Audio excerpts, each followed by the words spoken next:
चलिए दोस्तों, आज हम लोग संविधान में भाग 4 का देखते हैं। ठीक है, अनुच्छेद 51 का। चलिए आइए देखते हैं भाग 4 ए, अनुच्छेद 51 ए। चलिए आइए समझते हैं इसको, बहुत अच्छे समझते हैं, बहुत इंपॉर्टेंट है। अनुच्छेद 51 ए भाग 4 मूल कर्तव्य। चलिए आइए देखते हैं। देखिए हमारा क्या है, भाग 4 ए मूल कर्तव्य अनुच्छेद 51 का। ठीक है, ये हमारा क्या है, मूल कर्तव्य को 42वें संविधान संशोधन 1976 में सरदार स्वर्ण सिंह समिति के सिफारिश पर जोड़ा गया। ठीक है, इसमें पूछ लेता है 42वें संविधान संशोधन 1976 के द्वारा मूल कर्तव्य किसके सिफारिश से जोड़ा गया। किसके सिफारिश से जोड़ा गया था? सरदार स्वर्ण सिंह समिति के द्वारा। ठीक है, यह तो पूछ लेता है सरदार स्वर्ण सिंह समिति के द्वारा कौन सा अधिकार जोड़ा गया था, मूल कर्तव्य। ठीक है, कौन सा संविधान संशोधन द्वारा? 42वें संविधान संशोधन 1976 के द्वारा। चलिए उसके बाद देखिए दूसरा पॉइंट, इसे कहाँ से लिया गया है? रूस से लिया गया, रूस के संविधान से लिया गया है।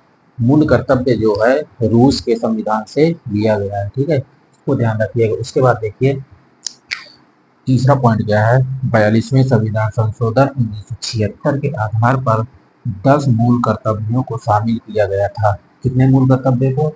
42वें संविधान संशोधन 1976 के आधार पर कितने मूल कर्तव्यों को शामिल किया गया था? 10 मूल कर्तव्यों को शामिल किया गया था। चलिए आइए, 86वें संविधान संशोधन 2002 के माध्यम से 11वें मूल कर्तव्य में जोड़ा गया। ठीक है, जो मूल कर्तव्य है इसको 86वें संविधान संशोधन 2002, ठीक है, 2002 के माध्यम से इसको 11वें मूल कर्तव्य में जोड़ा गया था। ठीक, उसके बाद अगला पॉइंट क्या है, संविधान में उल्लिखित मूल कर्तव्य केवल भारत के नागरिकों के लिए।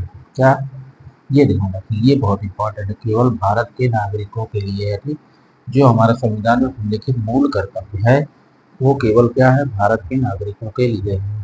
जो संविधान में उल्लिखित मूल कर्तव्य है वो केवल हमारे भारत के नागरिकों के लिए है। ठीक है, ये ध्यान रखिएगा। ठीक, चलिए ये इसको आप लोग अच्छे समझ लीजिए। भाग 4 ए मूल कर्तव्य अनुच्छेद 51 ए। ठीक, बहुत इंपॉर्टेंट है ये।